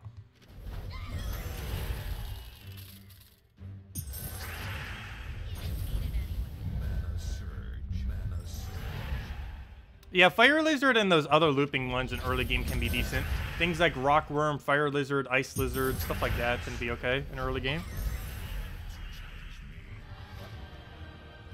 I know at one point, one of the best early game teams was actually Deep Bore Triple Rock Worm. It's only 1 rare with 3 commons.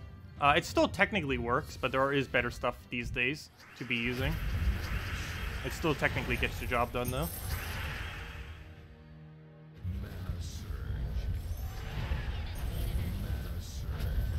Oh yeah, you could just run Ranger with Lava Elemental then. Lava Elemental you would normally run, it depends if it's traded.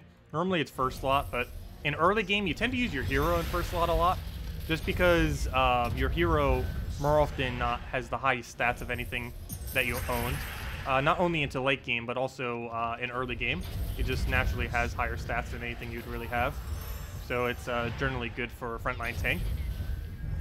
Since you don't need to really worry about upgrading actual tanks, you can just simply use your hero for it. Something like Titan with Mountain Crusher, just throwing all your hero mastery into Brown, would give you one of the best tank options in the entire game for free, which is pretty nice. There's almost not even really a point in getting Gorgulfa these days, just because Titan with Titan with Mountain Crusher, you can obtain way easier, and yeah, you just automatically get it for free. It's really nice. Don't even need to really go out of your way for it. It doesn't even technically even need traits either. You just get leveling on it and you'd automatically get it. How many hours have I spent playing Gems of War? At this point, it's probably over 10,000. I have about 8,000 specifically on this account. But yeah, we've been playing a lot. That's kind of an understatement. This guy's kind of using some of the early game stuff. Merilith works really good because it has a static 6 true damage. Also has a static 6 attack gain, but it's mainly the 6 true damage that it's used for. Dark Master's only used for excessively early game. Beyond level 100 is basically useless, but I guess he's technically still under that range. And Ranger, he's using that correctly. Ranger has an insanely good boost ratio. It used to be even better than that. He was actually nerfed. They ended up buffing him just a little bit too much when they ended up buffing him a while back. But he did get a slight nerf about almost a year ago or so. But he's still insanely good even after the nerf. Over 9,000! No, I don't think we've reached over 9,000 on Steam yet, specifically on this. Even though I've technically been doing over 9,000, if you count all accounts and if you count other things I've done indirectly. But I don't believe my profile actually says that. I don't even know if it even says 8,000 yet. Let me double check. Kind of curious now that it's being brought up. We are currently sitting at... oh no, we haven't reached that yet. We'll probably reach that by tonight's stream. We're currently sitting at 7,995 hours, technically. Even though that's not actually the total. But it's close enough. Yeah, we're 5 hours short of 8,000 hours. That's a lot of time. And what's sad is there's actually games I probably have more time in than Gems of War in that regard. I'm pretty sure if you take the cumulative amount of time I have in either if you add RuneScape plus old school RuneScape, like the RuneScape of like a decade ago plus old school RuneScape, if you count the total amount of time I have in that, that's probably over 10,000.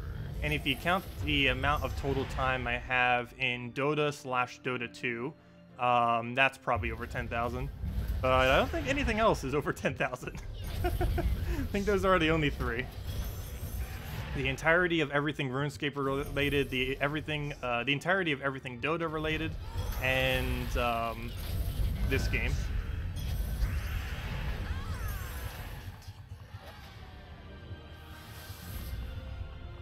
Cheat and leave it running.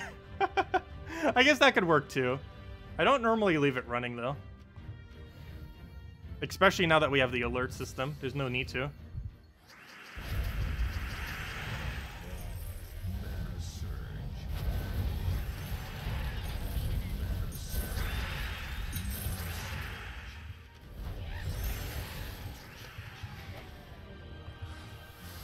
But yeah, the only reason those other two games were even that high was mainly because, hey, JCG, we found you. Oh, you're using the annoying, that's weird. You're using, like, Giant Team, but you're using pure blue version of it. Interesting. Is that your blue Guild War? Interesting composition. But yeah, the only reason why those other two games were even so high was because, for one, I was playing, Dota pretty much since it launched because my cousin showed it to me. So I've had a lot of time because I was only like, what, 10 then? Let's see. Yeah, I was only 10 years old when it got released. So that's mainly because it's been over 15 years. And it's been out the entire time, one version or the other. So that's the only reason that's so high. And RuneScape's kind of the same thing. It's just been out for so long that it just ended up accumulating that much time. I think Gems of War is the most hours I've ever had into anything in such a short duration of time, though.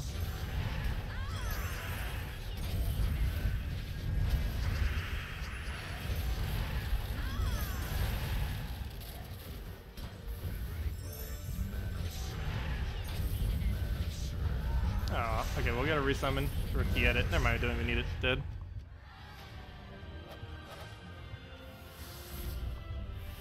Do you think it'll still be worth Mechanist with the upcoming Mythic?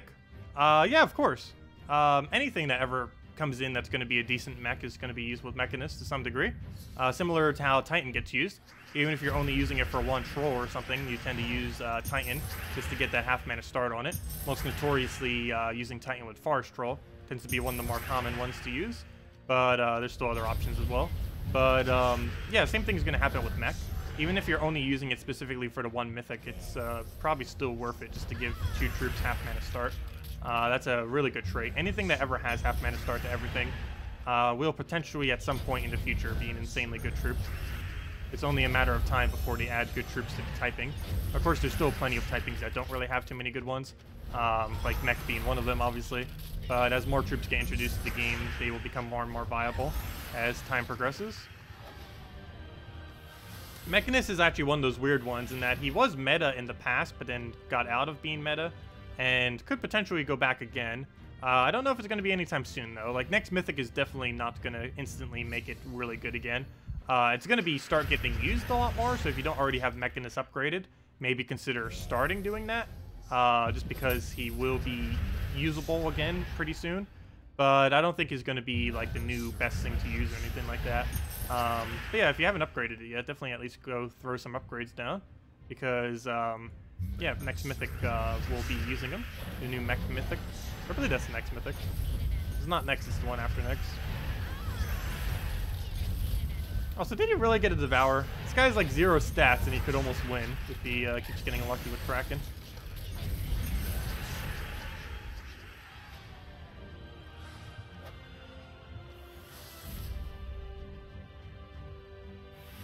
I play Gems of War as a hobby?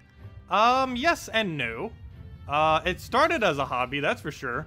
Though, with everything that took off with the YouTube channel and everything, it's more of a mix of a hobby and a job now to a degree. Which is kind of funny. But, yeah, it is kind of combined into both. I still really enjoy playing this game, though. But it has kind of combined into both now. at this point.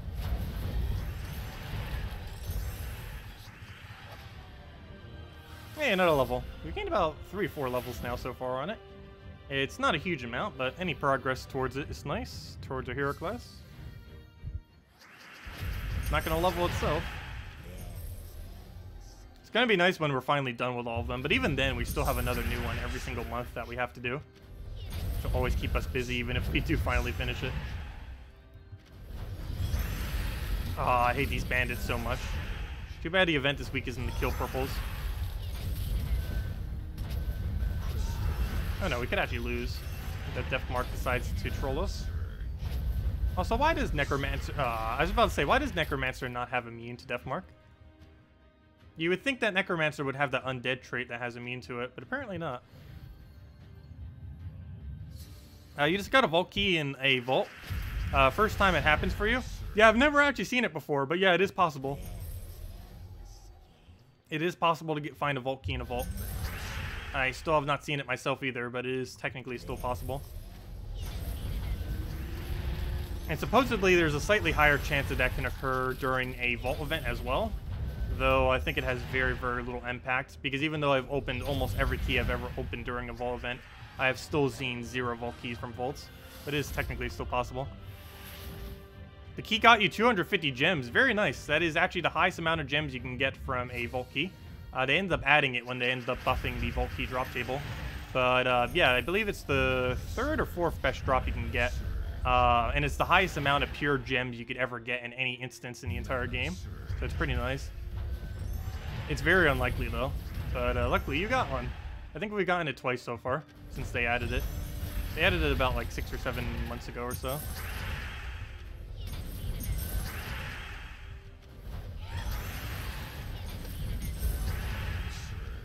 When's the next Vault event? Oh wait, never mind. Next Vault event's next weekend, but you asked when's the next Vault troop. We do not currently know when the next Vault troop is. To our current understanding, there is no new Vault troops coming, at least within that we know of. But there's probably still going to be another one. But as it currently stands, we do not know any info on that currently. Could be months before we see another one.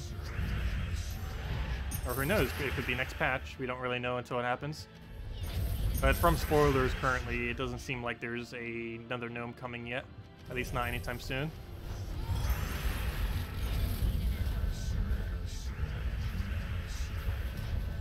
If they were to make another one, I'm pretty sure Key Gnome would be next. But I don't know if they would actually release a Key Gnome, because a Key Gnome would be pretty good.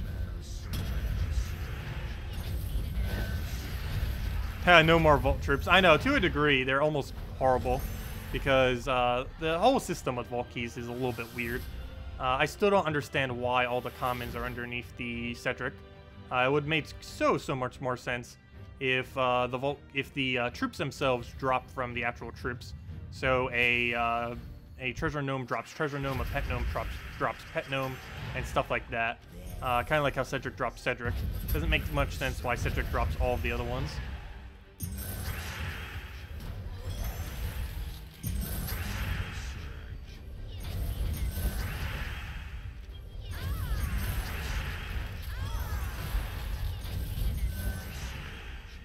It's Valentine's weekend. You thought it was the 22nd.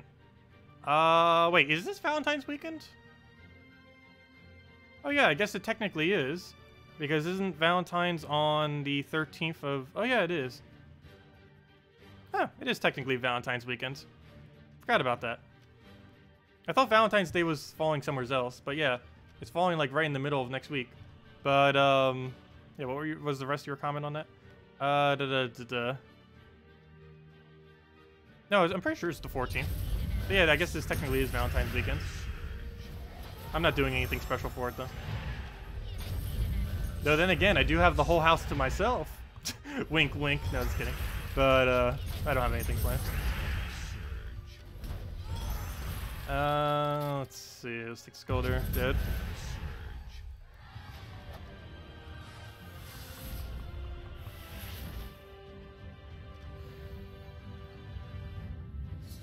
Lady Morana for the win, still funny. I know, I can't believe that happens. I still can't believe that happens. Funniest thing that has happened for a while, though, I do have to say. But that's the amount of karma that just occurred is way too high.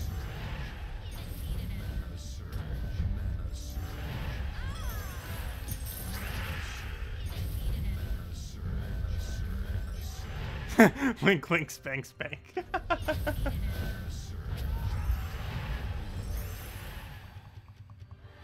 Hello, Dorade. Welcome. There actually is a gnome that gives diamonds, but they made it so ridiculously bad. They made a jewel gnome, which was technically supposed to be the diamond gnome, but its drop table is just awful. It's actually the worst gnome in the entire game because they overvalue how much jewels are worth. But it drops 20 of every single jewel, and I think 400 shards as one of its drops. I know it has 20 of each, but it does have 20 diamonds as one of its possible drops. But I've gotten a few dozen of them, and I have never seen the 20 diamond drop, though people have mentioned that it is a thing. But it normally just drops 20 of a colored shard more often than not, one of those useless colored ones. It's worse. It's about 5 times worse. It's about 5 to 10 times worse than a pet gnome is the value of a jewel gnome. Though it technically does have 2 drops that can give you diamonds. Shards, which ends up giving you, I think, about, if you convert them over, I think it gives you about 2 diamonds. And it has a 20 diamond drop, which is actually pretty decent. But unfortunately, it is so rare that it's basically non-existent. How's my gold limit 200? Cedric Sparkle Sack. He's basically the Fairish Ra, but for gold. Fairish Ra increases soul cap, and Cedric increases gold cap. It's the only troop that you can actually obtain from a vault event that is not completely useless. It's actually pretty decent. It's mainly used for its 100% gold gain, though, and that's where our gold is being increased from. It's a 100% increase from this, which is raising it from 100 to 200. And if we had a second one, it would increase it from 100 to 300, since they would both do 100% bonus to it. Merchant can also do it if you don't currently have, 0 Cedrics or so. You can simply do it with things like Alchemist, with Apothecary, stuff like that, things that have the Merchant trait, and do it that way instead. But this is 4 times more effective, since Merchant is only 25%, and that is 100%. Unfortunately, the only way to possibly gain a Cedric, he's not in the keys drop table for anything. The only way to gain a Cedric Sparkle Sack is to open vault keys. The easiest way to obtain him would be during next weekend's vault event, because you'd be able to get a vault key every few hours just from playing the game, just by spamming explore stuff. You can get it even quicker than that if you get lucky. But you'll be able to farm a bunch of keys next weekend, which will then hopefully give you Cedric. There's not an increased chance, it's still the same rate of getting Cedric during next weekend. But you'll be able to get vault keys, and the more vault keys you have, the more chances you have of getting them. So next weekend's a great time to try getting them, if you don't already have them.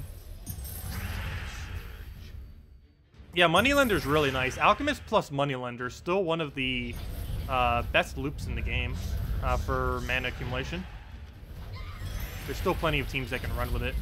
Yagway, Queen of Tanya, double Goblin Rocket, pretty much any good red troop into a Goblin Rocket, and pretty much any 2 good red or yellow damage sources in the entire game could just be built behind Alchemist Moneylender.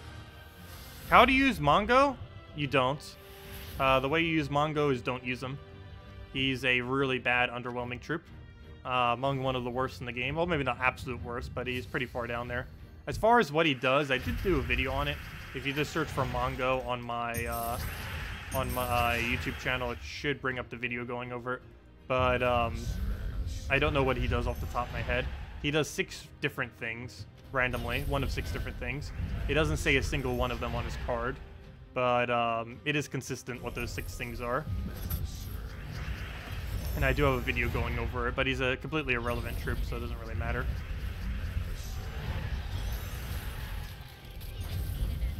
He is actually associated with an achievement, though. A pretty easy to obtain achievement, since he's only an epic, but yeah, I think you have to obtain him, and then you get like some kind of achievement for getting Mongo. He was added because of server issues with the Mongo servers, or whatever they're called, that the game used to run on. They have a different server provider now, though, luckily.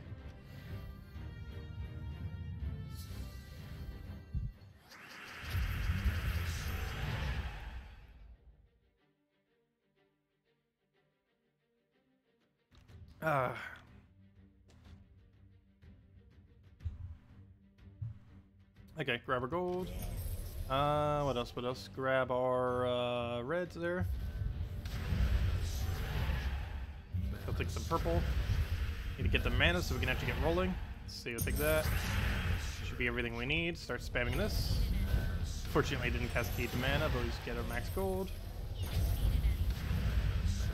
Is the Mythic worth crafting this week? Or wait till Ubistek comes in the Soulforge? Let's see, what were the Mythics this week? I actually forgot off the top of my head. I'm gonna go double check again. I know there was like 1 or 2 that was worth kind of crafting. The new pet coming looks weird. I don't know, it looks pretty normal. I didn't really take a good close-up view of its other icon though. I only seen the very small one. What about Mimic? Mimic tells you what it does on the card. Every single thing that Mimic does, even though it does like 5 or 6 different things, I think it's 6, it tells you all of them on the card. Mongo does completely different things, but it doesn't actually show you what it is on the card itself. What was I about to go see? Oh yeah, Soulforge. Also what the little pet looks like. But let's see, what's craftable this week? Yagwe's decent. Hiking, oh yeah, Hiking Iron Gut. And Ketris, technically. Both of them are insanely good things to craft. Are they better than Ubistet? That really depends. The biggest benefit of Ketris the Bull compared to Ubistet is Ketris the Bull is used for a kingdom upgrade. Whereas, oh no, never mind. Ubistet is as well, isn't it? Never mind. They both are actually used for a kingdom upgrade. Oh, that's a hard choice then. Ketris, Iron Gut, or Ubistet. All 3 are really nice to have. They're all used for different things. It really just depends what you want. Ketris is good for Guild Wars and PvP and low-level delves. He's really good at casting on 2nd slot, casting on 4th slot, and then auto-winning the game just by doing that. Hiking Iron Gut is insanely good for high-level delves. Any delve that can use him is technically auto-win, especially if you can use Apothecary with him, it's super auto-win. Even if not, you can just use Mountain Crusher into him and it's still pretty consistent win every single time. He does struggle a little bit against things that have immune to Devour, but aside from that, it's ridiculously easy, especially if there's none that have immune. And in the case of Ubistet, he's really good at doing double kills. He's decent in delves and decent in pretty much every game mode. There's not really a single one where he doesn't really fend that well. The biggest issue that he might have is Tower of Doom, just because of the immunity to instant kill. But other than Tower of Doom, he's good for pretty much everything as well. I don't know, that really just comes down to personal preference. All 3 of them are decent. Just depends what you want to use it for. And the other 2 are associated with one. Ketris is for Wild Plains for 1 extra attack. And you also get 1 extra attack from Ubistet from Pride Lands. Hiking Iron Gut does not give you any stats though he is really good for delves. But I don't know, that really comes down to personal preference.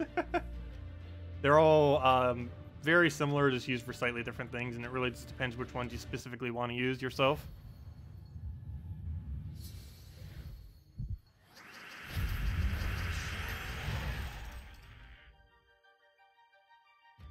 Let's see. Yeah, does anyone else have any other questions you wanted to ask, or anything that I may have missed that you guys already asked? Let me know. Let's see. That was the first time you end up seeing Lady Morana in PvP. Maybe Surian is just trolling me. I know, that's... I still can't believe that happens. I almost want to make a highlight of it just because of how funny it is. I don't think I will, though. I'll let anyone who actually watched the stream enjoy that moment. But it's still... I can't get over the fact that... Lady Morana killed us, as I just said how bad Lady Morana was. Like, basically on cue. Like, the very next battle. But yeah, you are right. She's almost never used in PvP. That's really weird that we even ended up seeing her in a battle. Let alone her killing us immediately.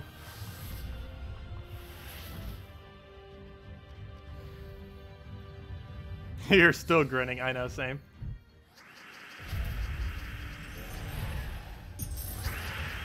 Let's see. Where's all the green and red? Every single time we need that mana, it is nowhere to be seen. And there's not even a brown to go take either. Until that happens.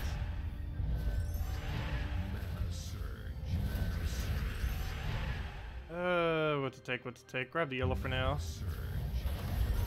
Everything we need is nowhere to be seen. And he just drained us. We could actually lose now if we're not careful. Especially if he just Mega Wars 8% us out of nowhere. Which he's about to. Yeah, we're going to lose. This is goal spam. Well, that's that. On to the next one. Yeah, we'll try taking that one out. As soon as we kill out Crown. I've been trying to take more so to 2 trophies and stuff, just because some of these 3 trophies have enough stats that they survive out or hits.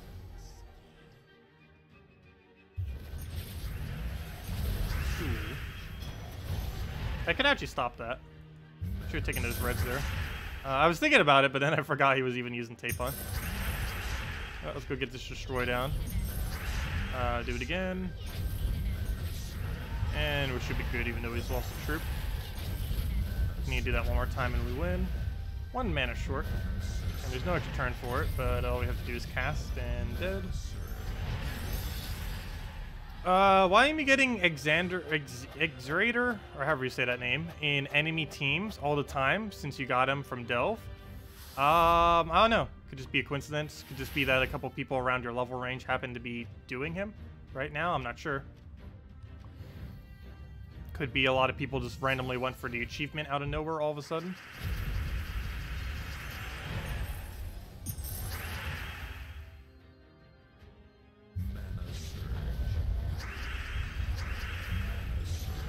Okay, let's take those greens. I want to go for that before we take the brown, because we can simply just do that to get a brown. Even though we don't have the max amount of gold, his stats are low enough that we just do that, even without it. And that's match if he doesn't revive, and of course he revives. And just kill the skull. Oh yeah, if you're playing Explorer, he does come out up quite a bit. It's a lot more common that he would come up in Explorer than PvP, that's for sure. Oh, that's probably why then. Yeah, it's because you're doing Explorer. I was gonna say, if that's coming up in PvP, that'd be really strange to see a lot of him in PvP. But if it's an Explorer, that makes sense. For whatever reason, some Mythics just tend to appear a lot all of a sudden. Some weeks in Explorer. Not sure exactly why, but it just happens randomly.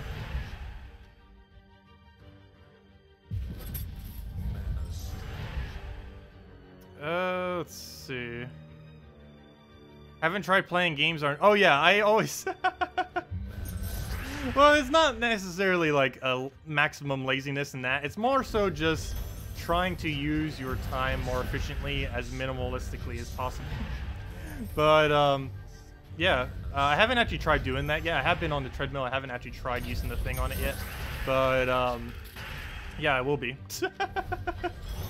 That's actually one of the reasons why I ended up getting that game of Wargroove the other day. Because it's a turn-based strategy game, so it's not real-time at all. So it's a lot easier to play on a treadmill than something like, let's say, Mario Kart or something. Obviously, that would be a little bit harder since you constantly have to keep playing it. It's not turn-based. You can't just, like, stop if you need to. But, yeah, it works really good with turn-based games. Actually, I might do that later today. Good excuse to go on the treadmill. Or force myself to say I can't play the game unless I'm walking on the treadmill. That's one way to go do exercise. Okay, we'll move that over. What else we need? Grab a brown over.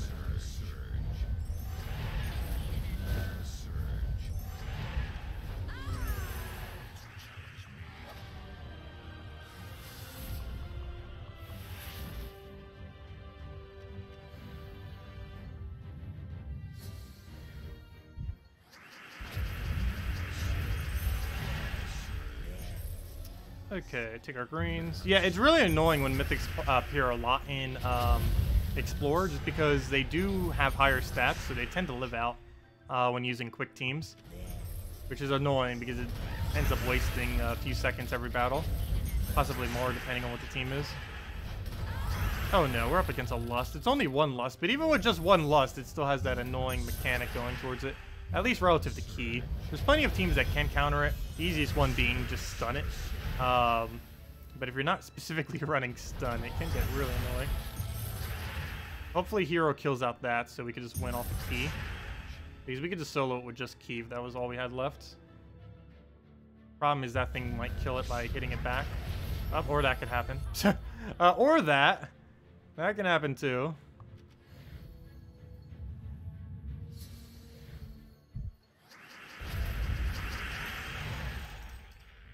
Yeah, that's actually one of the few reasons. Well, there's multiple reasons. But that's one of the reasons I actually run Firebomb in Explore. It's actually to be able to get that higher amount of damage whenever we are up against Mythics. Because in late game, you actually have enough stats that you can get away with throwing an Elspeth for a full AoE single shot kill. The problem is if there's too many legends or even just a single Mythic sometimes, the team has so much durability in Explore that it's not enough. But if you throw a Firebomb, it normally is, at least in late game. And especially when you're not in late game, you need the Firebomb because you're probably going to need it just to 2 cast with a Firebomb, let alone single cast.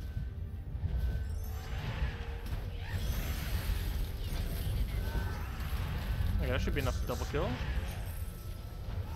Also, we should be halfway done with the event. Probably going to farm all of it in PvP. But we can get it done in about an hour if we just go throw it in any kingdom that has a lot of blue in their Explorer, which is pretty much almost all of them. But, you know, any of the ones that are more focused on, I'd probably just check which one I need the most trait stones from. I believe the highest amount of blue drops from anyone I currently still need trait stones from, I believe is Mist of Scales. But, problem is there's not too many blue-oriented kingdoms I don't have it from currently. But I'll go double-check that later. Because we are only about halfway there or so. Yeah, a little bit less than halfway, actually. But we'll get around to that a little bit more later. But anyways, guys, do you guys have anything else you wanted me to go over? Any other questions? Otherwise, I'm probably going to be heading off for now. We will be back at the normal time later tonight at 8 p.m. Eastern Standard Time, which at this point is 5.5 hours from now. But, yeah, if anyone still has anything you want me to go over, just let me know. Because the only other thing I'm really going to be doing is just grinding on and off today. We are going to be doing the delves tonight. Bounty Hunter will probably be finishing up tomorrow. I mean, just making a leaderboard off of it. We obviously already did all rewards, all the funner aspect of it. Oh yeah, we still need to finish out technically the raids event, but I believe my guild already did that. Let's see. Yeah, the guild already did that. So I'll open that tonight. See what our shiny major orb has in it. When they will put all troops in game, what do you mean by that? As far as older troops, old event troops come in about 1 month after release. So, for example, the Glory troop that is available right now, the way that these kind of work is they come in, they are exclusive through whatever methods they're available in, either like Glory or event keys or however, for their initial week. Then about 1 month after, about 4 to 6 weeks or so, after their initial release, they are not currently in the drop table after that. They were no longer in the drop table, but then about 4 to 6 weeks after, they're brought back into the drop table. But that's pretty much how all those work. But there's no like instant time when literally everything's available. It's just there's always at least a few weeks worth of stuff that isn't available. Like last week's stuff that was in the Glory, available for Glory last week, like the Thorn Wall, for example, that is currently not in any drop table. It won't be until like 3 weeks from now. But after that, you'll be able to find it in like Glory keys, gem keys, stuff like that. All the keys that end up dropping in Epic. Oh, you finished Fangwolf today. Very nice. Yeah, we still have a little bit to go with it. Also, thank you, Velda, for subscribing. Much appreciated. But anyways, thank you all so much for stopping by. Leave a like if you enjoyed the stream. Subscribe if you enjoyed the content. And we'll be back in about 5 hours from now to go do delves and mess around with other stuff. But anyways, guys, hope you all have a wonderful rest of your weekend. We'll catch you all later. And goodbye, everyone.